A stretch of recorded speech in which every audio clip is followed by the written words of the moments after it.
بسم اللہ الرحمن الرحیم۔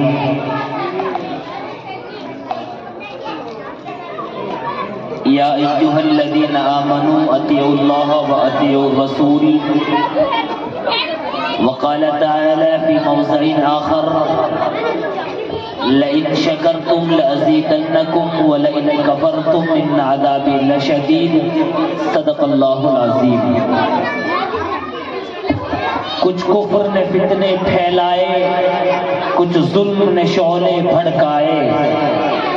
کچھ کفر نے فتنے پھیلائے، کچھ ظلم نے شعلے بھڑکائے، سینوں میں عداوت جاگ اٹھی، انسان سے انسان ٹکرائے، پامال کیا، برباد کیا کمزوروں کو طاقت والوں نے، جب ظلم و ستم حد سے گزرا تشریف محمد لے آئے۔ حضرات محترم، آپ کے اس محبوب ادارے کا یہ سالانہ اجلاس، جس کی یہ دوسری اور آخری نشست، آپ کی ایک نشست اس جلسے کی ظہر کے بعد ہو چکی ہے الحمدللہ، جو مستورات پر، ہماری ماؤں بہنوں پر، ملت اسلامیہ کی باعزت اور باپردہ خواتین پر مشتمل تھی۔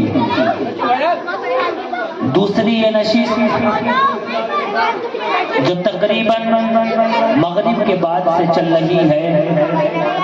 اور اب عشاء کا بعد ہو چکا، اب یہ اپنا پروگرام ختم ہونا چاہتا ہے، لیکن افسوس اور حیرت ہوتی ہے ہمیں اپنے نوجوانوں پر، ملت اسلامیہ کے ان لوگوں پر کہ جن کے مضبوط کاندھوں پر ملت اسلامیہ کی باگڈور ہوا کرتی تھی۔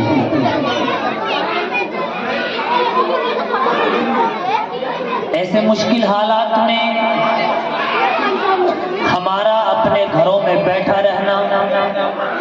ہماری نوجوان نسل کا راستوں اور چاروں چوراہوں پر کھڑے ہو کر اپنے وقت کو ضائع کرنا، اتنی قیمتی محفلوں سے دور بھاگنا، یقیناً یہ ہمارے آنے والے کل کے لیے ایک مشکل کا سبب بن سکتا ہے۔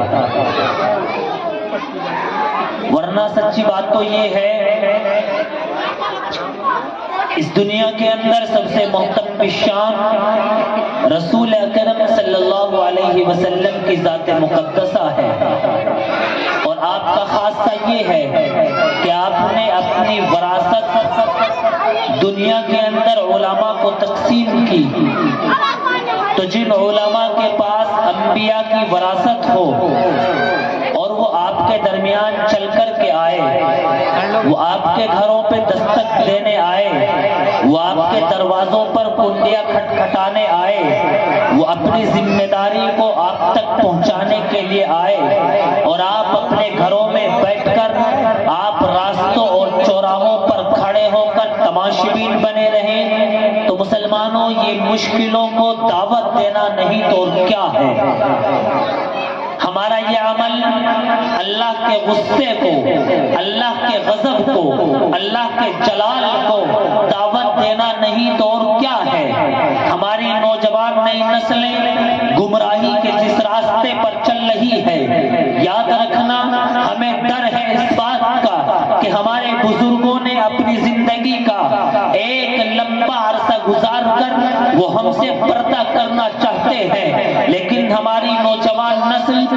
ملت اسلامیہ کا جو قیمتی سرمایہ ہے وہ اپنے بربادی کے جس راستے پر چل رہی ہے، تو ہمیں ڈر ہوتا ہے اس بات کا کہ یہ ہماری آنے والی نئی نسلیں ہیں، یہ ہماری پود ہے، ان کا مستقبل کیسا ہوگا؟ ہمیں خطرہ ہوتا ہے اپنی نئی نوجوان نسلوں کو دیکھ کر، ان کا گزرا ہوا کل دیکھ کر، ان کے آنے والے کل کو سوچ کر ہمیں مشکلوں کا سامنا کرنا پڑتا ہے، صرف یہ سوچ کر کہ ہمارے مدرسے میں رسول اللہ کی محفل سج رہی ہو اور ہمارا نوجوان راستے کے اس سامنے کھڑے ہو کر، مدرسے کے دروازے کے سامنے کھڑا ہو کر، پیڑ کے نیچے کھڑا ہو کر، مدرسے کے سامنے اس طرح کھڑا ہو کر کہ وہ تماشا چل رہا ہے اور وہ کھڑے ہو کر تماشا دیکھ رہے ہیں۔ مسلمانوں یاد رکھنا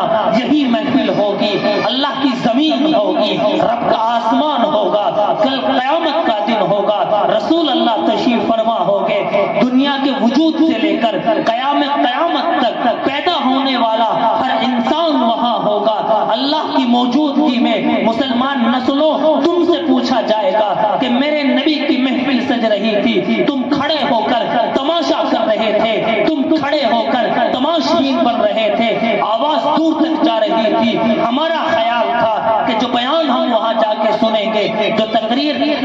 ہم وہاں ساری رات خراب کر کے سنیں گے، آج ہر کسی کے ہاتھ میں سوشل میڈیا کا دور ہے، ایک پلیٹ فارم سوشل میڈیا کا نیٹ ورک ہے۔ ہم لحاف میں لیٹ کر، اپنے چارپائی پہ بیٹھ کر، اپنے صوفوں پہ بیٹھ کر، اپنی بیٹھک میں بیٹھ کر، اپنے بچوں میں بیٹھ کر یہ ساری چیز سن لیں گے۔ یاد رکھنا، رب کعبہ کی قسم، کل اللہ کی عدالت لگی ہوئی ہوگی اور رسول اللہ تم سے پوچھیں گے کہ اگر یہی بات ہوتی تو میں طائف میں جا کر اپنے جسم کو لہو لہان نہ کراتا، میں در در دھکے کھا کر لا الہ الا اللہ کی دعوت کے لیے اپنے آپ کو، اپنے زخم کو، اپنے جسم کو